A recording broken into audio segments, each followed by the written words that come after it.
কি বলবি বল, সোজাসুজি বল, কি বলবি? মিনু, আমার সাথে কথা বলতে এসছিস তো?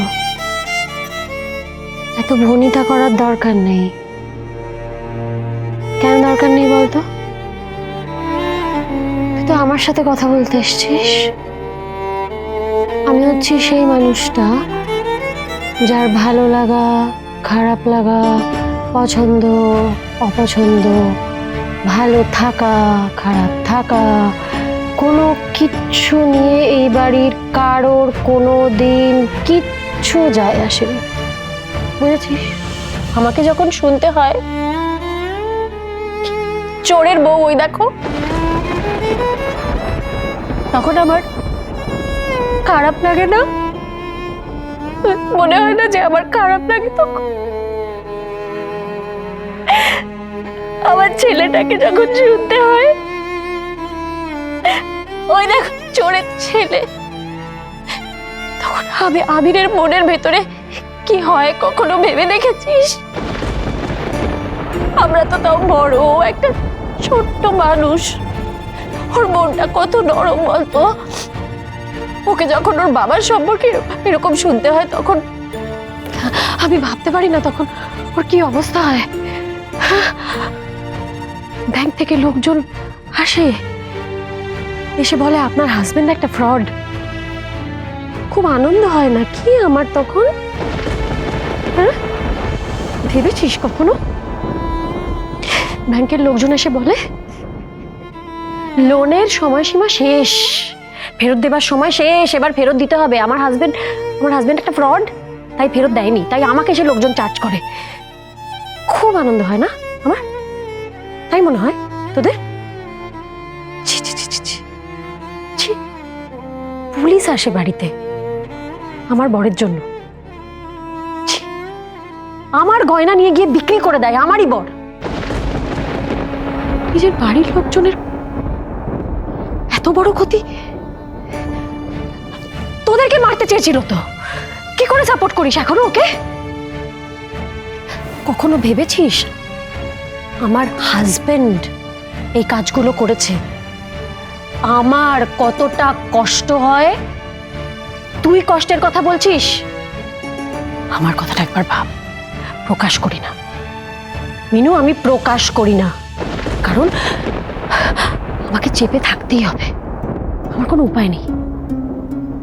আমি প্রকাশ করি না, তোদের কাউকে বুঝতে দিই না, নিজেকেও তো বুঝতে দিতে পারি না। মানে আমায় না নিজের কাছেও এই কষ্টটা একদম চেপে রেখে দিতে হয়, দম বন্ধ করে থাকতে হয়। কেন বলতো? আমি যদি একটু দুর্বল হয়ে যাই, আমি না আর বাঁচতে পারবো না মিনু। সবাই জানি দিদি ভাই, দিদি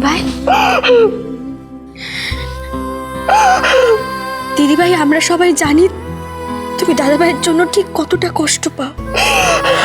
তোমার মনের ভেতরে কি চলে সেটা আমরা বুঝতে পারি দিদি ভাই, আমরা সবাই জানি। তোমার যদি দাদা ভাইয়ের জন্য কষ্ট না হতো, তুমি যদি দাদা ভাইকে নিয়ে না ভাবতে, তাহলে আজ সকালে আমি কার জন্য পরোটা আর আলুর তরকারি বানাচ্ছি, কার জন্য নিয়ে যাচ্ছি, কেন নিয়ে যাচ্ছি, কোথায় নিয়ে যাচ্ছি, সেসব তুমি জানতে পারতে না।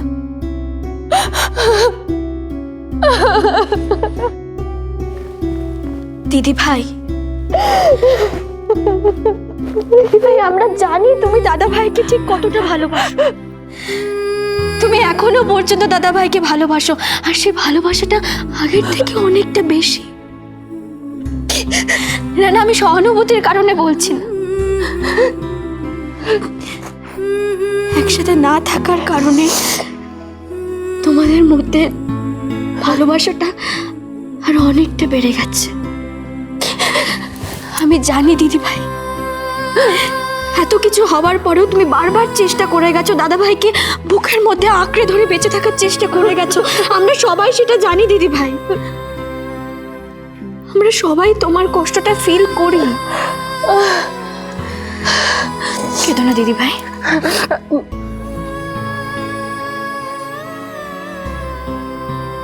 মিনু, আমাকে একটা কথা বলবি? বলছি যে তোর দাদাভাই খুব কষ্টে আছে না? কি করে রে সারাদিন? কি খায়? কিভাবে থাকে? খুব কষ্ট হচ্ছে তোর, কিন্তু ও তো কিছুতেই বুঝতে পারছে না যে মানুষগুলো ওর বন্ধু হিসেবে এতদিন নাটক করেছে, যাদেরকে ও বন্ধু ভাবতো, তারা আর কেউ ওর পাশে নেই। কেউ নেই, কেউ নেই, কেউ নেই। সবাই ওকে ছেড়ে চলে গেছে। নিজের মাকে কষ্ট দিয়ে, নিজের ছেলেকে কষ্ট দিয়ে, নিজের বউকে কষ্ট দিয়ে, নিজের বাড়ির লোকের ক্ষতি করে কি কেউ ভালো থাকতে পারে? পারে না তো। তাই তো আজ ওর এই অবস্থা রে। সেটা তোকে বুঝতে হবে। না বুঝলে যে শুধুমাত্র কষ্ট বাড়বে, কমবে না। ঠিক যে মানুষগুলোর জন্য ওই এতগুলো খারাপ কাজ করলো, যাদের ভালো থাকার কথা ভেবে, যাদের ভালো করতে গিয়ে ও সবার ক্ষতি করলো, এতগুলো মানুষের ক্ষতি করলো, তারা কেউ আসলে ওর ভালো চায় না। কেউ ওর ভালো চায় না। সেটা ওকে আমি বোঝাতে পারলাম না।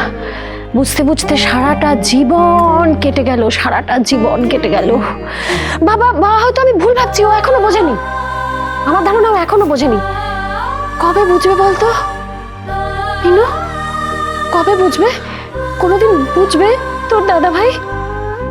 যদি না বোঝে তাহলে কি হবে?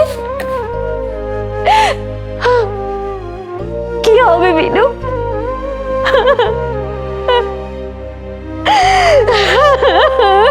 দিদি ভাই,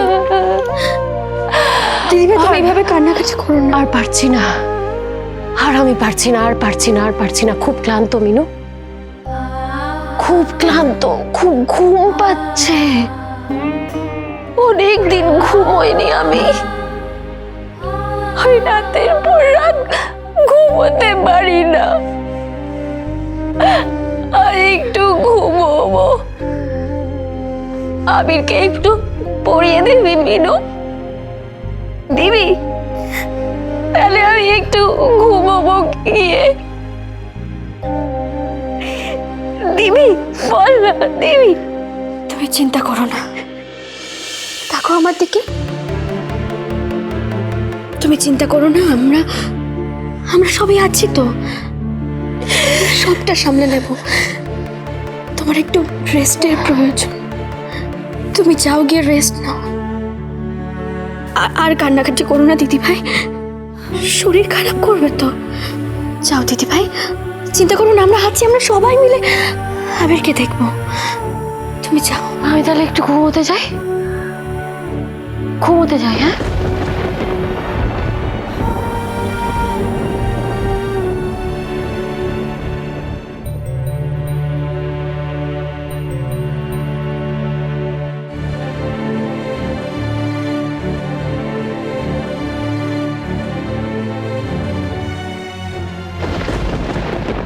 এত বছর ধরে তোমাকে মন প্রাণ দিয়ে পুজো করছি ঠাকুর, তবু মুখ তুলে দেখলে না। ছেলেটা এরকম হয়ে গেল।